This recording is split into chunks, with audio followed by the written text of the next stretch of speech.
गलत बात है और जाइए अपने घर में।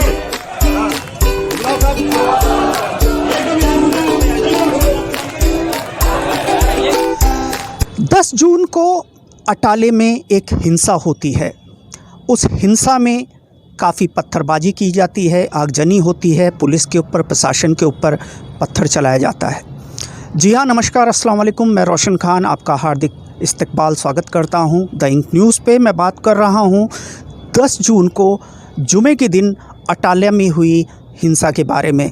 जैसे कि हम जानते हैं, अगर हम पृष्ठभूमि में जाएं तो हमने देखा किस प्रकार से इस्लाम के पैगंबर के ऊपर कुछ बदजुबानी की गई थी भाजपा के एक प्रवक्ता हैं नुपुर शर्मा द्वारा, और उसी के रोष व्यक्त करते हुए कई जगहों पे प्रदर्शन हुए। हमने देखा किस प्रकार से उत्तर प्रदेश और दिल्ली में भी प्रदर्शन हुए, लेकिन कानपुर में जिस तरह के हिंसक प्रदर्शन हुए उसके बाद प्रशासन सतर्क हो गया था। और उसके अगले ही जुमे को हमने देखा प्रयागराज के अटाला क्षेत्र में, जबकि सब कुछ एकदम नॉर्मल था, 2 बजे नमाज़ पढ़कर लोग जा चुके थे, लेकिन एकाएक भीड़ वापस आती है, पत्थरबाजी शुरू होती है, नारेबाजी शुरू होती है। उसके बाद बहुत देर तक ये तांडव चलता रहता है। ये बहुत ही अप्रिय घटना थी अटाले के लिए और प्रयागराज के लिए, ख़ास तौर पे मुस्लिम समाज के लिए जिस प्रकार की एक घटना थी।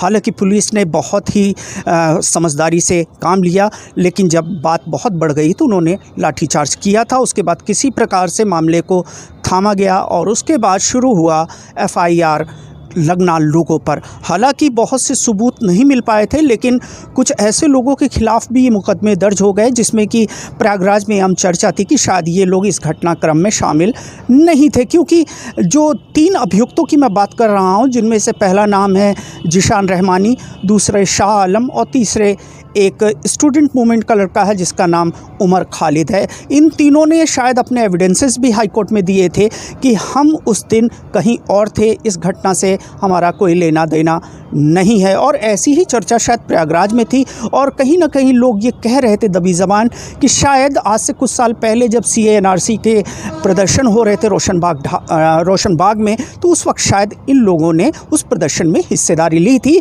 शायद प्रशासन ने बदले की कार्रवाई के तौर पर इन तीनों को FIR किया है। उनके खिलाफ 25,000 का इनाम भी घोषित किया गया था।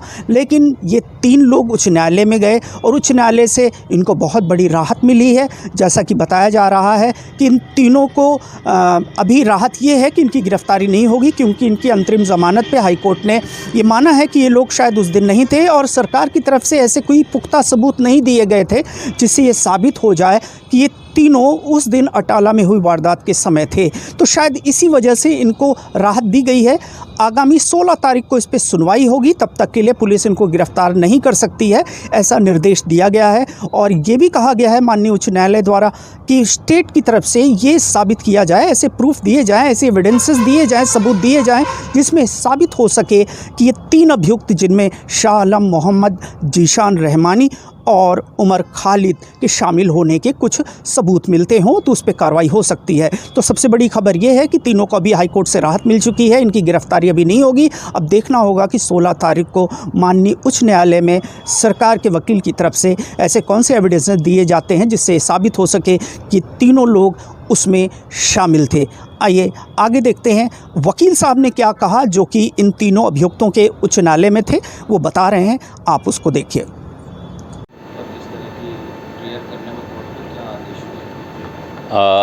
अटाला में जो 10 जून को घटना हुई थी उस पे प्रशासन की ओर से एक ही बात कहते हुए 3 FIR 2 करेली थाने पे और एक खुलदाबाद थाने पे दर्ज की गई है, जिसमें से खुलदाबाद थाने पर जो FIR थी केस क्राइम नंबर 118/2022, उसमें शाह आलम, उमर खालिद और जिशान रहमानी की ओर से हम लोगों ने अधिवक्ता मंच की ओर से हाई कोर्ट के समक्ष अग्रिम ज़मानत के लिए आवेदन दिया था।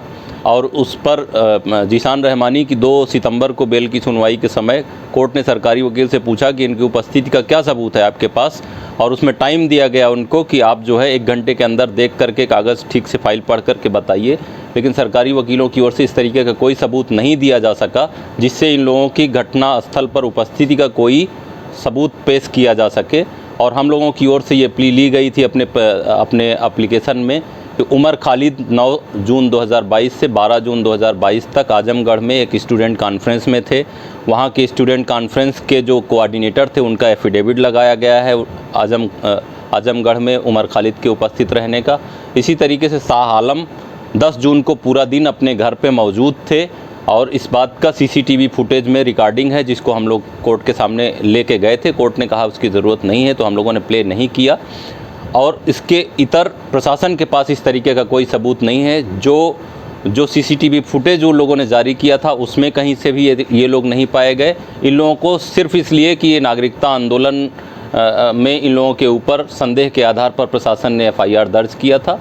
इसी आधार पर इस केस में भी इन लोगों को इम्प्लीकेट किया गया, जो कि गलत है। और इस बात को देखते हुए कोर्ट ने बहुत सख्त लहजे में सरकार से लिखित जवाब मांगा है कि आप अगली तारीख से पहले इन सारे सवालों का जो हम लोगों ने उठाया है पुलिस की कहानी पर, उस पर जवाब लगाइए और 16 तारीख को फाइनली अग्रिम जमानत पर सुनवाई होगी।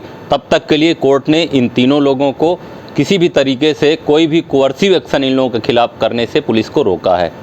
दुखद बात यह है कि एफआईआर के तुरंत बाद 25-25 हज़ार रुपये का इनाम घोषित करना, प्रशासन का इस तरीके का रवैया, एक ही घटना पर 3-3 एफआईआर करके एक तरीके से निर्दोष लोगों को रविश कर देना, जो प्रशासन का काम निर्दोषों को बचाना है, यहाँ पर इन लोगों के साथ उल्टा होता दिख रहा है कि प्रशासन उल्टा इन लोगों को रविश कर देना चाहती है।